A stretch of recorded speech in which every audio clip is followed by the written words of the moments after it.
the want for political expediency and the wholesale belief in these ideas, these Friedman-esque ideas, is that a massive barrier to progress when we try to reimagine the future, to have lives that are meaningful? Yeah, completely. I think this goes back to, so my publisher, Repeater, has recently published the kind of collected works of Mark Fisher, who famously wrote about capitalist realism. The idea that I think is actually a quote that goes back to Frederick Jameson, that it's easier to imagine the end of the world than the end of capitalism. Gosh, cheery, lovely stuff.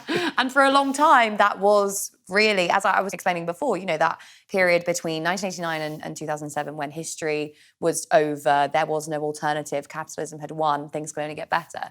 There was this really pervasive sense that there was no alternative to capitalism, not simply because there was no political movement to push against that, but because they literally could not imagine a world which could be better and not be capitalist. And again, that was based on some very unique historical economic conditions, which are now over. And I think we really have started to see the death of capitalist realism in the period since the financial crisis. It did not happen immediately after Lehman Brothers collapse. It would be bizarre to expect that it would. No one knew how the period after the crisis was going to play out. But, you know, 10 years into austerity and, you know, with an economy that is just not working the way that it should, the way that people have expected it to over the most of their lives, you know, with intergenerational equality massively increasing, wealth inequality, all these different inequities. And that has both contributed to the emergence of a movement to replace capitalism with socialism and has been based on the emergence of that movement. Right. There's still a fight over what capitalism looks like after neoliberalism is roughly what we're dealing with. The disintegration of how the world economy is supposed to operate. The fact you have the two